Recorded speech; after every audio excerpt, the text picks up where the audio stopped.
নমস্কাৰ আপুনি চাই আছে আফটাৰনুন এক্সপ্ৰেছ মই জয়ন্ত মাধৱ গোস্বামী উত্তৰ পূবৰ মুখ্যমন্ত্ৰীৰে প্ৰধানমন্ত্ৰী নৰেন্দ্ৰ মোদীৰ বৈঠক অসম সহ উত্তৰ পূবৰ কোভিড পৰিস্থিতিক লৈ আলোচনা প্ৰধানমন্ত্ৰী মোদীৰ ভিডিঅ' কনফাৰেন্স যোগে অনুষ্ঠিত হয় এই বৈঠকত উপস্থিত উত্তৰ পূৰ্বাঞ্চলৰ 8খন ৰাজ্যৰ মুখ্যমন্ত্ৰী 10% পজিটিভিটি ৰেটৰ ওপৰত আছে উত্তৰ পূবৰ 37খন জিলা কোভিডৰ বাবে 23,000 কোটি টকাৰ পেকেজ ঘোষণা কৰা হৈছে স্বাস্থ্য সম্পৰ্কীয় আন্তঃগাঁথনি উন্নয়নৰ বাবে এই পেকেজ ঘোষণা কৰাৰ কথা আজি উল্লেখ কৰে প্ৰধানমন্ত্ৰী নৰেন্দ্ৰ মোদীয়ে উত্তৰ পূৰ্বাঞ্চলৰ কোভিড পৰিস্থিতি পৰ্যালোচনা কৰা হয় এই বৈঠকত ইতিমধ্যে আমি জনাইছো উত্তৰ পূৰ্বাঞ্চলৰ 8খন ৰাজ্যৰ মুখ্যমন্ত্ৰীসকলৰ সৈতে ভিডিঅ' কনফাৰেন্স যোগে এক বৈঠকত মিলিত হয় প্ৰধানমন্ত্ৰী নৰেন্দ্ৰ মোদী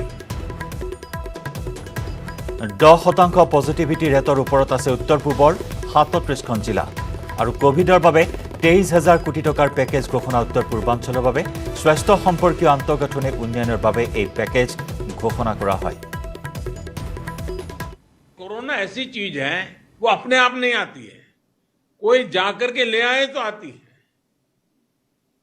और इसलिए हम अगर इन चीजों को बराबर सावधानी करेंगे तो हम तीसरी लहर को ही रोक पाएंगे आने के बाद क्या करेंगे वो एक विषय है लेकिन आते हुए रोकना ये प्रमुख विषय है और इसके लिए हमारे नागरिकों में सजगता सतर्कता प्रोटोकॉल का पालन इस पर हमने थोड़ा सा भी कॉम्प्रोमाइज नहीं करना है और एक्सपर्ट भी बार बार ये चेतावनी दे रहे हैं कि असावधानी लापरवाही भीड़भाड़ ऐसे कारणों से कोरोना संक्रमण में भारी उछाल आ सकता है और इसलिए ये जरूरी है कि हर स्तर पर हर कदम गंभीरता के साथ उठाए जाए अधिक भीड़ वाले जो आयोजन रुक सकते हैं उनको हमें रोकने का प्रयास करना चाहिए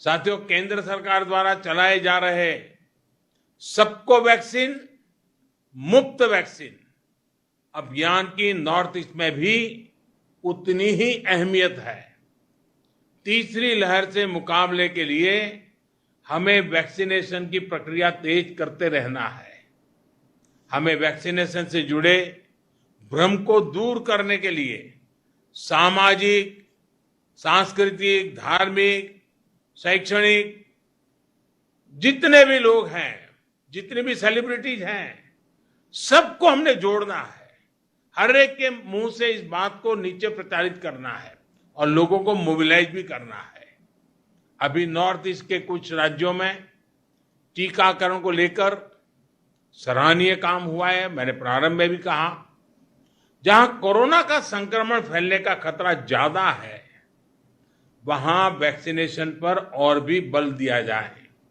साथियों हमें टेस्टिंग और ट्रीटमेंट से जुड़े इंफ्रास्ट्रक्चर में सुधार करते हुए आगे चलना है इसके लिए हाल ही में कैबिनेट ने 23,000 करोड़ रुपए भारत सरकार ने 23,000 करोड़ रुपए का एक नया पैकेज भी स्वीकृत किया है नॉर्थ ईस्ट के हर राज्य को इस पैकेज से अपने हेल्थ इंफ्रास्ट्रक्चर को मजबूत करने में बहुत मदद मिलेगी इस पैकेज से नॉर्थ ईस्ट में टेस्टिंग डायग्नोस्टिक जीनोम सीक्वेंसिंग इसको बहुत बढ़ावा मिलेगा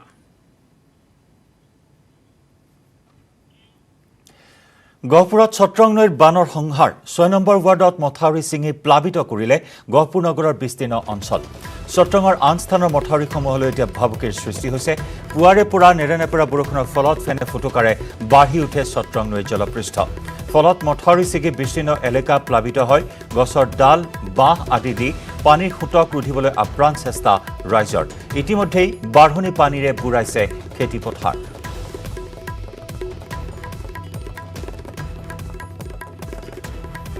গহপুৰৰ এই বান পৰিস্থিতি সন্দৰ্ভত আগবঢ়াইছো আমাৰ সাংবাদিক পলাশ ফুকনৰ ৰিপৰ্ট নেপেৰা বৰষুণৰ ফলত গহপুৰৰ 6 নং ৱাৰ্ডৰ সত্ৰং নৈ যিটো মাথাউৰি আছিল সম্পূৰ্ণৰূপে ছিঙি নিয়ে, যাৰ ফলত এতিয়া বিস্তীৰ্ণ এলেকা জলমগ্ন হৈ পৰিছে। মোৰ সতীৰ্থক দেখাবলৈ অনুৰোধ কৰিছোঁ, এয়া গহপুৰৰ সত্ৰঙৰ 6 নং ৱাৰ্ডৰ দৃশ্য। বিস্তীৰ্ণ এলেকা আচলতে প্লাবিত হৈ পৰিছে, কাৰণ নেৰানেপেৰা বৰষুণ আহিছিল, যাৰ ফলত মাথাউৰিটো এনেদৰে ভাঙি নিয়ে। আৰু বিভিন্ন সময়ত আচলতে এই সত্ৰং নৈ বানে তাণ্ডৱৰ সৃষ্টি কৰি আহিছে, গহপুৰ নগৰবাসীক সমস্যাৰ সৃষ্টি কৰি আহিছে। প্ৰতিবাৰে আচলতে এনেদৰে মাথাউৰিসমূহ দুৰ্বল মাথাউৰি নিৰ্মাণ কৰে, যাৰ পৰিপ্ৰেক্ষিতত এনেদৰে ছিঙি নিয়া। স্থানীয় মহিলা আছে, বাইদেউ কওকচোন, দেখিছোঁ মাথাউৰিটো ছিঙি নিলে আপোনালোকৰ কেনেকুৱা সমস্যাৰ সৃষ্টি হৈছে? সমস্যাৰ কথা ক'বলৈ গ'লে আচলতে বেয়াই লাগে। আজি এই ইমান কিঘৰ সেইখিনি সেইটো ছাইডে মানুহ আছে, এতিয়া সেই আগলৈ গৈ পেলাই আপোনালোকে চাগে আহিছিলেই নেকি নাজানো বাৰু, সেইখিনিত সেয়া নিলে মানে জেগাই জেগাই ছিঙে। কোনো মুহূৰ্ত নাই যে এইকণ জেগাতে ছিঙিব, বেলেগ এখন জেগাত থাকিব, কোনো মুহূৰ্ত নাই। নদীয়ে তলৰ ফালে ঘূলি নি থাকে, নি ভাঙি দিয়ে। গতিকে এতিয়া সিটো ছাইডে ভাঙিলে সেয়া ভাঙিলে। এতিয়া আপোনালোকে 1 নং ৱাৰ্ডৰো ভাবুকি আহিছে? নাই, 1 নং ৱাৰ্ড 2 নং ৱাৰ্ড বুলি কথা নাই। নদীয়েতো আৰু ৱাৰ্ড চিনি নাপায়, মুঠতে নিবই লাগে। 1 নং 2 নং বুলি কথা নাই, মুঠতে নদীখন আহিছে, যেনি গৈছে ৱাৰ্ডকেইটা, তেনি মানুহৰ ওচৰৰ ইফালৰ সিফালৰ মানুহৰ শান্তি নাই। এতিয়া আমাৰ ইয়াৰ আগৰবাৰ সেইখিনি বান্ধিছিলে, আমাৰ নিজেই মানে পইচা খৰচ কৰি নিজে বান্ধা হৈছে। এতিয়া নদী বান্ধত পইচা আহিছে নাহিছে সেইবিলাক ওপৰলাই জানে, নদী বান্ধ দিয়ে। কিন্তু আমাৰ এই স্থানীয় লোকে বিনা পইচাটো এই নদীখনৰ বান্ধ মাৰি আছে। ইমান কোটি কোটি টকা আহে, সমস্যাসমূহ ইয়াৰ সমাধান কিয় নহয়? সমস্যাৰ সমাধান চাগে ওপৰৰ কি লীলাময়া কৰে সেইটোতো আমি নাজানো। আমি হৈছোঁ সৰ্বসাধাৰণ মানুহ। আমাৰ মুঠতে যি হওক নহওক আমাক নদীখন ঠিককৈ দিব লাগে, মানুহখিনি শান্তিৰে থাকিব লাগে, সেইটোৱে হৈ উঠা নাই। নিশ্চয়কৈ আচলতে বহু সমস্যা ভোগে সত্ৰং নৈৰ কবলত পৰি গহপুৰী যি 6 নং হওক বা প্ৰতিটো ৱাৰ্ডৰে আচলতে প্ৰতিটো পৰিয়াল বিভিন্ন এই বাৰিষা কালত একে সমস্যাত ভোগে। মাথাউৰি ছিঙি নিয়ে, বহু কোটি কোটি টকা আহে, কিন্তু সত্ৰং নৈ নামত প্ৰতি বছৰে একে সমস্যা, তেওঁলোকৰ সমস্যা হৈ থাকি যায়, সমাধান কিন্তু নহয়। আৰু এনেদৰে আজিৰ দিনটোত নেৰানেপেৰা বৰষুণৰ ফলত সত্ৰং নৈ 6 নং মাথাউৰি ভাঙি নিয়াৰ ফলত এতিয়া সমগ্ৰ 6 নং ৱাৰ্ডবাসী প্লাবিত হৈ পৰিছে। তাৰ লগে লগে 1 নং ৱাৰ্ডৰ যিটো মাথাউৰি সেইটো সম্পূৰ্ণ ছিঙি অৱস্থাত আছে। পাণবজাৰৰ মহিলা থানাৰ সন্মুখত তৃতীয় লিংগৰ প্ৰতিবাদ। কিন্নৰৰ এটা বৃহৎ ৰেকেট গুৱাহাটীত চলি থকাৰ অভিযোগ। দুখীয়া ল'ৰাক দিল্লীলৈ নি কিন্নৰ বনাই গুৱাহাটীলৈ অনাৰ অভিযোগ। এই সন্দৰ্ভত আৰক্ষী সঞ্চালক প্ৰধানৰ কাৰ্যালয়ত অভিযোগ দিছিল স্বাতী বিধান বৰুৱাই। প্ৰতিবাদ কৰা 6 কিন্নৰক আটক কৰে আৰক্ষীয়ে।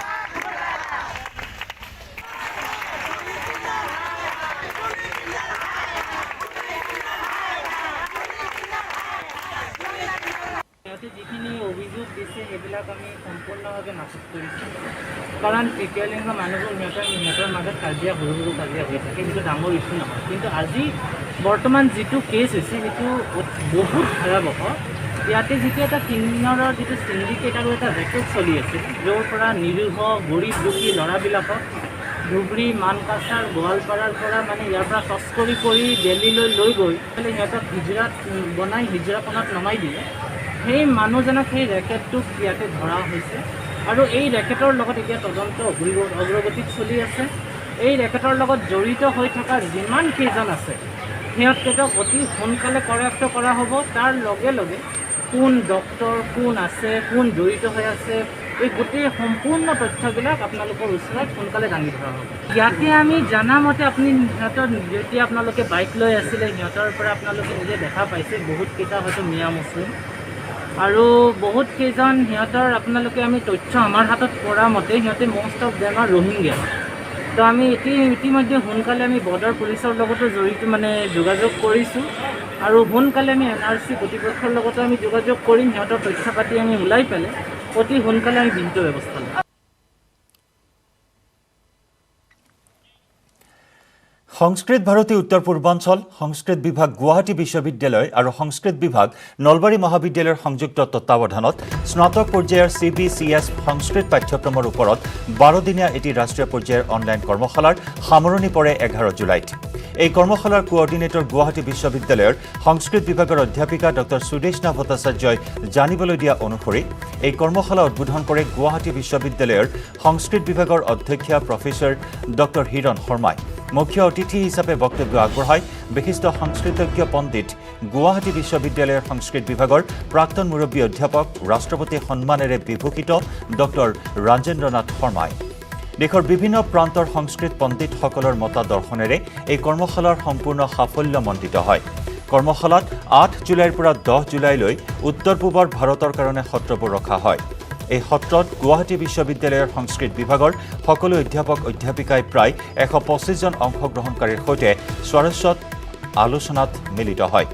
এই 3 দিন সত্ৰসমূহ পৰিচালনা কৰে নলবাৰী মহাবিদ্যালয়ৰ সংস্কৃত বিভাগৰ মুৰব্বী অধ্যাপক তথা কৰ্মশালাৰ সহ সঞ্চালক ডক্টৰ মণি শৰ্মা শাস্ত্ৰীয়ে।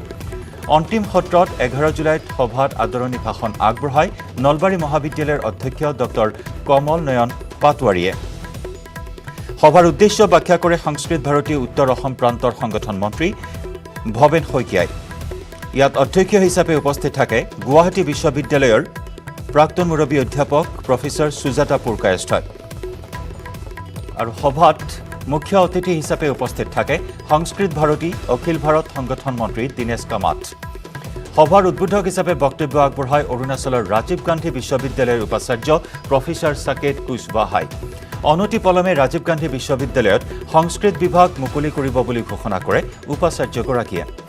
সমাপন সত্ৰত অসম তথা ভাৰতৰ আন ৰাজ্যৰ 5 জন অংশগ্ৰহণকাৰীয়ে অনুভৱ ব্যক্ত কৰি এই কৰ্মশালাৰ পৰা যথেষ্ট উপকৃত হোৱা বুলি মন্তব্য কৰি কৰ্মশালাখনৰ সঞ্চালিকা অধ্যাপিকা সুদেশনা ভট্টাচাৰ্যক ধন্যবাদ জনায়। উল্লেখযোগ্য যে দেশৰ বিভিন্ন প্ৰান্তৰ 150খনৰো অধিক বিশ্ববিদ্যালয় আৰু মহাবিদ্যালয়ৰ অধ্যাপক অধ্যাপিকাৰ লগতে গৱেষক শিক্ষাৰ্থীয়ে এই কৰ্মশালাত অংশগ্ৰহণ কৰে।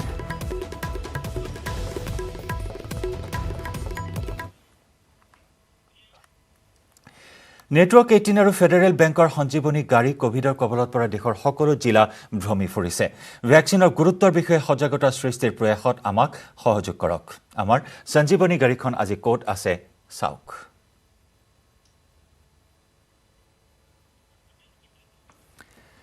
আৰু ভাল কথা এয়ে যে কৰোনাক বিনাশ কৰিবলৈ ভেকচিন ওলাইছে আৰু এই টিকাকৰণৰ গতি দ্ৰুত কৰাৰ বাবে প্ৰতিখন ৰাজ্যলৈ পঠোৱা হৈছে ভেকচিন। কিন্তু চিন্তাৰ বিষয় এই যে এতিয়াও একাংশ লোকক ভেকচিন ল'বৰ বাবে বুজাবলগীয়া পৰিস্থিতিৰ সৃষ্টি হৈছে। টিকাই যে একমাত্ৰ কোভিডৰ পৰা বচাব পাৰে সেই কথা বুজাবলগীয়া হৈছে একাংশ লোকক।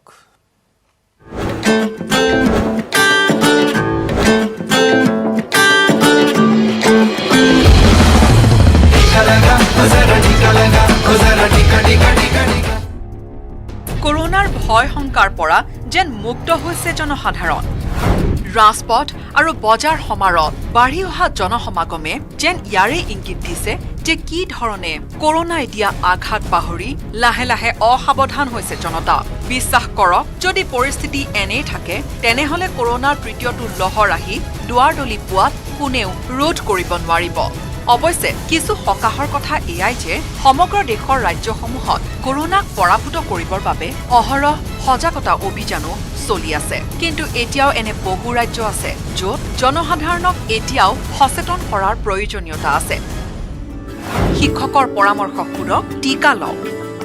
বিহাৰো এখন অন্যতম ৰাজ্য য'ত এতিয়াও টিকাকৰণ সম্পৰ্কে জনসাধাৰণক সজাগ কৰি তোলাৰ এতিয়াও প্ৰয়োজন আছে। এনে পৰিপ্ৰেক্ষিততে সম্প্ৰতি নাবাদা অঞ্চলত জনসাধাৰণক সজাগ কৰি তুলিবলৈ জিলা প্ৰশাসনৰ ফালৰ পৰা বিভিন্ন ধৰণৰ কাৰ্যসূচীৰ আয়োজন কৰা হৈছে। শেহতীয়াকৈ এই সম্পৰ্কতে শিক্ষা বিভাগৰ সৈতে জড়িত কৰ্মচাৰীসকলে চহৰখনত এক সজাগতা ৰেলীৰ আয়োজন কৰে। বিগত কিছুদিন ধৰি অব্যাহত থকা এই অভিযানত শিক্ষা বিভাগৰ কৰ্মচাৰীসকলে প্ৰতিষেধক ল'বলৈ আহ্বান জনায়। कोरोना थर्ड वेव की आशंका जताई जा रही है और कोरोना से सुरक्षित रहने का एकमात्र उपाय है वैक्सीनेशन। और इसलिए लोगों से मेरा यानी ये है अपील है, अनुरोध है कि सचमुच से अपने परिवार में, अपने समाज में सभी लोगों को जो है वैक्सीनेशन अनिवार्य रूप से जलाना सुनिश्चित। কৰোনাৰ তৃতীয়টো লহৰক ৰোধ কৰাৰ আছে মাত্ৰ এটাই অস্ত্ৰ আৰু সেয়া হৈছে টিকাকৰণ। আশা কৰা হৈছে বিহাৰৰ জনসাধাৰণে এই বিষয়টো সোনকালে বুজি উঠিব আৰু কৰোনাৰ বিৰুদ্ধে চলি থকা যুঁজখনত নিজৰ অংশীদাৰিত্ব সুনিশ্চিত কৰিব। নৱাদাৰ পৰা bureau' report, news 18 network.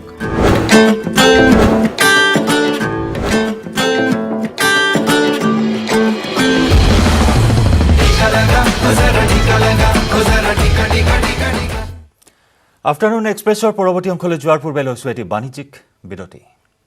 Strong মানে জানেনে নিউজ 18 ফেডাৰেল বেংকৰ সঞ্জীৱনী গাড়ী কোভিডৰ কবলত পৰা দেশৰ সকলো জিলা ভ্ৰমি ফুৰিছে। ভেকচিনৰ গুৰুত্বৰ বিষয়ে সজাগতা সৃষ্টিৰ প্ৰয়াসত আমাক সহযোগ কৰক আৰু আমাৰ সঞ্জীৱনী গাড়ীখন আজি ক'ত আছে চাওক।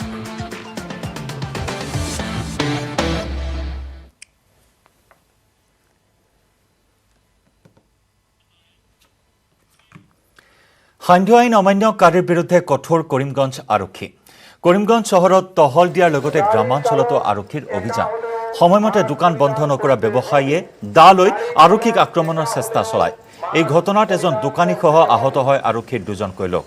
আনফালে আৰক্ষী অধীক্ষকসহ কৰিমগঞ্জ চহৰত আৰক্ষীৰ বিশাল দলক লৈ ৰাজপথত চলিছে ফুট মাৰ্চ। বিনা কাৰণত পথত ওলাই অহা লোকক খেদি পঠায়। আনকি কোভিড প্ৰটকল ভংগকাৰী ফাৰ্মাচীকো আৰক্ষী অধীক্ষকে দিলে কঠোৰ সকিয়নি।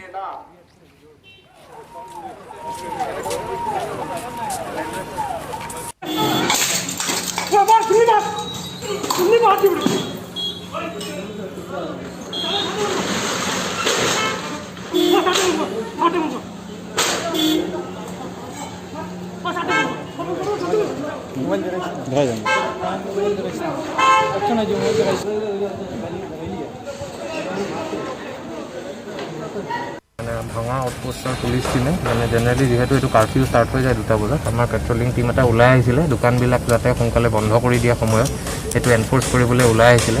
ওলাই আহোঁতে ভাঙা বজাৰৰ এখন দোকান বাচন বৰ্তনৰ দোকান, তেওঁৰ মালিক হৈছে আব্দুল মান্নান, তেখেতে পুলিচৰ ওপৰত একদম খুব গালি গালাজ কৰা আৰম্ভ কৰিলে আৰু ঘপককৈ আমাৰ টিমটোৰ ওপৰত মানে দা এখন উলিয়াই পেলাই এটেক কৰিবলৈ ধৰিলে।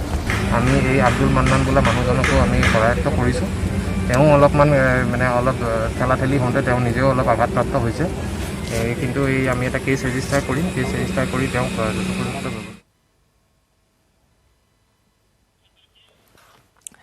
ওদালগুৰিত NLFBৰ জিলা কমাণ্ডাৰ নিহত। পুৱতি নিশা আৰক্ষীৰ গুলীত নিহত NLFBৰ জিলা কমাণ্ডাৰ জাইফ্ৰুজ ওৰফে এন জংখাল। ওদালগুৰিৰ মাজবাট আৰক্ষী থানাৰ ডিমাচাং অঞ্চলত সংঘটিত হয় এই ঘটনা। জাইফ্ৰুজৰ পৰা এটা পিষ্টল আৰু গুলী উদ্ধাৰ কৰে আৰক্ষীয়ে।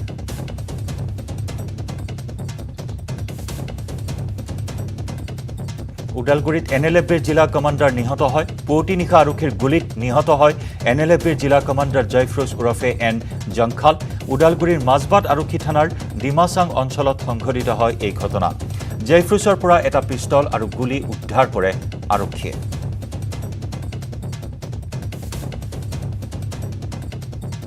আমাৰ ইয়াৰ ওপৰত বিশেষ খবৰ আছিলে। এইখিনি খবৰ আমি বহু দিনৰ পৰা আমি লৈ আছিলোঁ। NLFB উগ্ৰপন্থীৰ কাৰ্যকলাপ লৈ পেলাই ডিষ্ট্ৰিক্টখনত আমি যদিও ডিষ্ট্ৰিক্টখনত ইমান তেওঁলোকে কাম কাজ কৰিব পৰা নাছিলে পুলিচ এক্টিভ কাৰণে, যোনখিনি আমি খবৰ পাইছিলোঁ সেই জেগাত অপাৰেশ্যন কৰা হ'ব বুলি অলপ চাৰ্চ এণ্ড কৰ্ডন কৰা হ'ল। যেই কৰ্ডন কৰিলে প্ৰায় ৰাতি 1টামান বাজিছে হ'ব ধৰে। কৰ্ডন কৰাৰ পিছত চাৰ্চ অপাৰেশ্যন কৰাৰ লগে লগে এটা ছাইডৰ পৰা পুলিচলৈ ধাৰাসাৰ গুলী আহিলে। গুলী অহাৰ পিছতো পুলিচে নিজৰ পজিশ্যন ল'লে আৰু ৰিটালিয়েশ্যন পুলিচে ফায়াৰিং কৰিলে।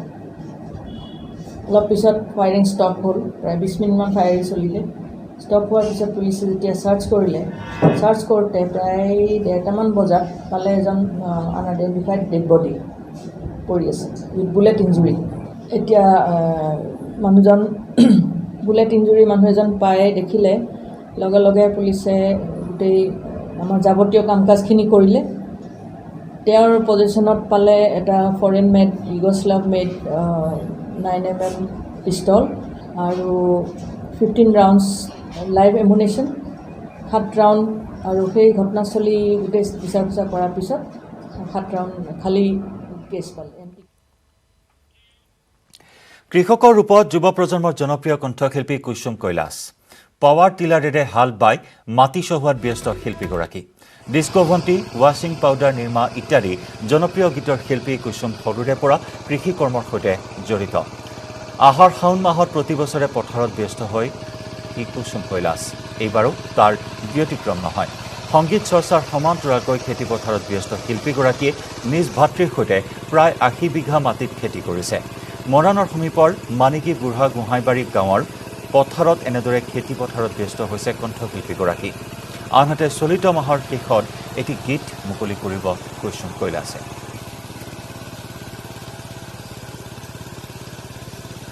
আগবঢ়াইছোঁ আমাৰ সাংবাদিক ঋষেশ্বৰ বৰুৱাৰ ৰিপৰ্ট। হয়, বোকাপানীৰ পথাৰত কৃষকৰ সপোনে পাহি মেলাৰ সময় এয়া আৰু এতিয়া খেতিৰ বতৰ আৰু দেখা গৈছে মৰাণৰ সমীপৰ মানিকী পথাৰত বৰ্তমান কুসুম কৈলাশ অসমৰ জনপ্ৰিয় কণ্ঠশিল্পী কুসুম কৈলাশে খেতি পথাৰত ব্যস্ত হোৱা পৰিলক্ষিত হৈছে। সংগীতৰ পথাৰৰ পৰা আঁতৰত থাকি বৰ্তমান খেতি পথাৰত ব্যস্ত হোৱা পৰিলক্ষিত হৈছে। মই পোনে পোনে তেখেতৰ হৈছে যাবলৈ বিচাৰিম আৰু কথা পাতিবলৈ বিচাৰিম। প্ৰতি বছৰৰ দৰে এইবাৰো কৃষি কৰ্ম নিয়োজিত হৈ আছে, আপুনি কি ক'ব বিচাৰিব এই মুহূৰ্তত? প্ৰত্যেক বছৰে আচলতে খেতি পথাৰত বাৰু মই থাকোঁৱেই আৰু এই বছৰ আচলতে আগৰ কেইবছৰৰ দৰে খেতিত মনোনিৱেশ কৰিছোঁ যদিও এইবাৰ আমাৰ কঠীয়াও দুবাৰ পাৰিবলগীয়া হৈছে। যি পলয় আহিছে বুলি কয় যে পলয় আমাৰ কঠীয়া দুবাৰ আমাৰ বৃহত্তৰ এলেকাটোত এই এলেকাটোত কি হৈছে নাজানো, দুবাৰ মানুহে কঠীয়া পাৰিবলগীয়া আছে। কঠীয়া গজালি নেমেলে, কিবা নেমেলে, তেনেকুৱা ধৰণৰ বেলেগ বেলেগ সমস্যাৰ সন্মুখীন হৈছে এইবছৰ। আৰু কভিডসৃষ্ট পৰিৱেশৰ মাজত সংগীতৰ ওচৰত আছেনে অকল পথাৰৰ মাজত আছে, খেতি পথাৰৰ মাজত আছে? নাই, সংগীতৰ ওচৰততো আছোৱেই। সংগীতৰ মানে যিহেতু মই গান কৰি আছোঁ, নতুন গান, আৰু তাৰ উপৰিও খেতি মাজে মাজে চলি আছে। আৰু খালি এটাই প্ৰব্লেম হৈছে, এতিয়া আমি খেতি কৰিবলৈ আগতে যিমানখিনি প্ৰব্লেম হৈছিলে তাতকৈ বেছি প্ৰব্লেম হৈছে এতিয়া। ধৰক আমি ৰোৱনি নাপাওঁ, ক'ভিডৰ কাৰণে আমি ৰোৱনি পোৱা নাই এবাৰ। এনেকৈ আমি ধৰক ভূঁই ৰোৱা দিনাখনি 50জনী 60জনী আমি ৰোৱনি পাওঁ। এইবাৰ ক'ভিডৰ কাৰণে আমি ৰোৱনিয়ে পোৱা নাই। এইবাৰ কিমান খেতি কৰিছে? এইবাৰ 80 বিঘামান হ'ব। কি গান বাবে আপুনি প্ৰস্তুতি চলাইছে, কেতিয়া ৰিলিজ কৰিব? এই মাহৰ লাষ্টলৈ এটা নতুন গান আহিব। গানটোৰ নাম হৈছে ৱেভ, অৰ্থাৎ ঢৌ গীত। এইটো এটা পুৰণি গীত, মই বহু দিনৰ পৰা ৰিলিজ দিম কৰি দিব পৰা নাই। এই কাহ আহি যায়, এই কৰোণা আহে, তো দিব পৰা নাই। আৰু সেইকাৰণে এইটো এটা পুৰণি গীত হয়, ৰাইজে আগতে এবাৰ ৰিলিজ দিম বুলি। আৰু ইয়াৰ সৈতে সময় হ'ল আফটাৰনুন এক্সপ্ৰেছৰ পৰা বিদায় লোৱাৰ। নমস্কাৰ। স্ট্ৰং মানে জানেনে? মাইথন স্ট্ৰং মানে মাইথন নিৰ্মাণৰ মানদণ্ড।